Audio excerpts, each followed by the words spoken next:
neue Erfindungen haben wir gemacht. Ungeheure Wohnhauskolonien, sie werden entstehen. Adolf Hitler නම ඇසූ පමණින් ඔබට සිහිවන්නේ රාජ්‍ය බලය අල්ලාගෙන ඒකාධිපති පාලනයක් ගෙන ගිය දරුණු පාලකයෙක් වන්නට ඇත. 1889 දී උපත ලද ඔහු ජර්මන් ජාතික දේශපාලඥයෙක්. අතිශය විප්ලවකාරී සහ කැරලිකාරී නායකයෙක් වන මොහු ලෝක දේශපාලන ඉතිහාසයේ ප්‍රචණ්ඩතම පාලකයායි පැවසුවොත් නිවැරදිය. කෙතරම් දරුණු ඒකාධිපති පාලකයෙක් ලෙසින් නම් දැරුවත් ඇත්තෙම මොහුගේ චරිතය හරිම අපූරුයි.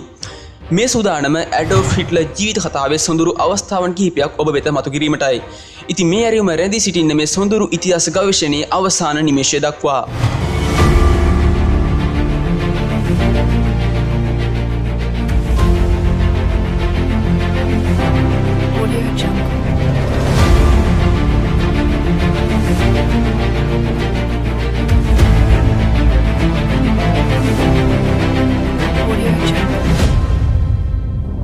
අංක 1 ඇඩෝල්ෆ් හිට්ලර් කියලා කියන්නේ දක්ෂ චිත්‍ර ශිල්පියෙක්.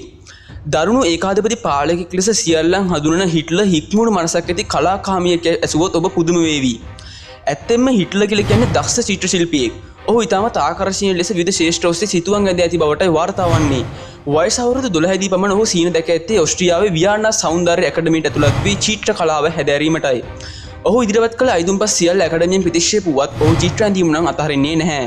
ඔහුගේ මවගේ මරණයෙන් පස්සේ වසර 5ක්ම ඔහු ජීවත් වන්නේ චිත්‍ර ඇඳ විකිණීමෙන් ලබා ගන්නා මුදලෙන්. අංක 2 පාට ලියවිලි. චිත්‍ර ඇඳීම් පමණක් නොව හිට්ලර් නම් වූ සැඟවුණු කලාකාමයා ලිපි ලේඛන කටයුතු වලද නියැලුණු බව සඳහන් වෙනවා. මෙසේ ලිපි ලේඛන කටයුතු කිරීමේදී ඔහු පුරුද්දක් වශයෙන් විවිධ වර්ණයේ පැන්සල් භාවිතා කර තිබෙන බවද වාර්තා වෙනවා.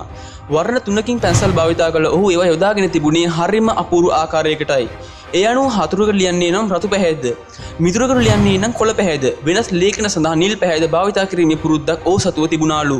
අංක 3 මහරෑටත් බලන කැමැතිම පින්තූරය.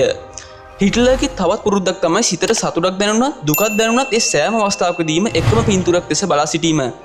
ඔහුගේ මේ කැමැතිම පින්තූර එල්ලා තිබුණේ ඔහුගේ ලියන මේසයට ඉහළනුයි. ඔහුගේ සිත්ගත් මේ එකම ඡායාරූපය දිහා ඔහු මහරෑටත් බලා සිටිනවා. මේ ඡායාරූපයේ සිටියේ වෙන කවුරුත් නෙමෙයි මහා ෆ්‍රෙඩරික් අධිරාජ්‍යයයි. අංක 4 නැතුවම බැරි බෙහෙත්. කෙතරම් දරුණුව ශක්තිවන්ත පාලකයෙක් වුවත් හිට්ලර් බොහෝ රෝගාබාධ වලින් පෙළුණා. බොහෝ විට ඔහු පීඩාවට පත් කළේ උදරාබාධයක් සහ නිින්ද නොයෑමේ තත්ත්වයක්.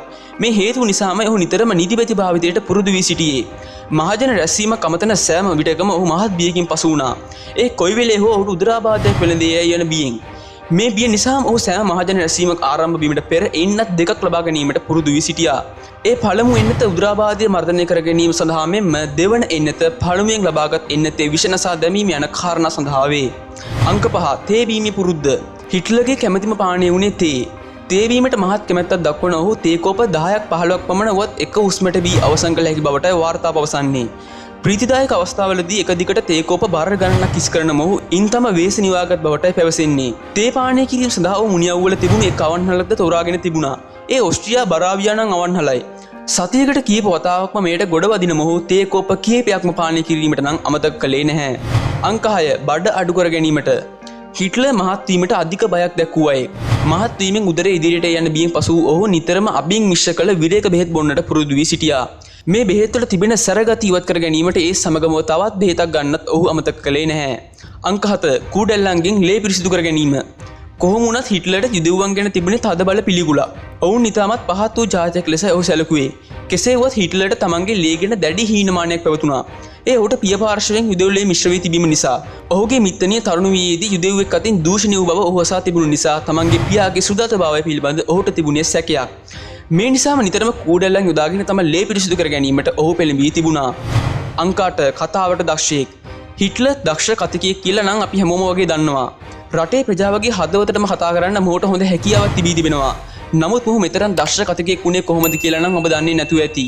හිට්ලර් දක්ෂ කතිකයෙක් බවට පත්වලා තිබෙන්නේ දින ගණනක පුහුණුවකින් පස්සේ. ඒ කතාවන් පිටපස්සේ සිටියේ හිට්ලර්ගේ ලේකම්වරු දෙදෙනෙකුයි. මොවුන් පෙර දිනයක ලියා දෙන කතාව කණ්ණාඩියක් ඉදිරියේ සිට හොඳින් පුරුදු පුහුණු වීමෙන් අනතුරුවයි හිට්ලර් ජනතාව ඉදිරියට ගොස් තිබෙන්නේ. කොහොම වුණත් ඇඩෝල්ෆ් හිට්ලර් කියලා කියන්නේ දක්ෂ පාලකයෙක්. ඒ වගේම දක්ෂ කතිකයෙක්. ඉතින් අනිවාර්යයෙන්ම ඇඩෝල්ෆ් හිට්ලර් ජීවිත කතාවේ මම පැවසුන නැති කරුණක් තිබෙනවා නම් අනිවාර්යයෙන්ම පල්ලෙහා තියෙන කමෙන්ට් සෙක්ෂන් එකට අනිවාර්යයෙන්ම කමෙන්ට් කරන්න. ඉතින් ඔබත් මේ සොඳුරු ඉතිහාස ගවේෂණයට සම්බන්ධ වීමට කැමති නම් අපි නොදන්න ලංකා ඉතිහාසයේ YouTube channel එක සමග අනිවාර්යයෙන්ම එකතු වන්නට ආරාධනා කරනවා. සමගම තවත් සොඳුරු දවසකින් හමු වෙන බලාපොරොත්තුෙන් අදට සමුගන්නවා. සීලමු දෙනාට සුබ දවසක්. neue Erfindungen haben wir gemacht. Ungeheure Wohnhauskolonien. Sie werden entstehen und sind bereits entstanden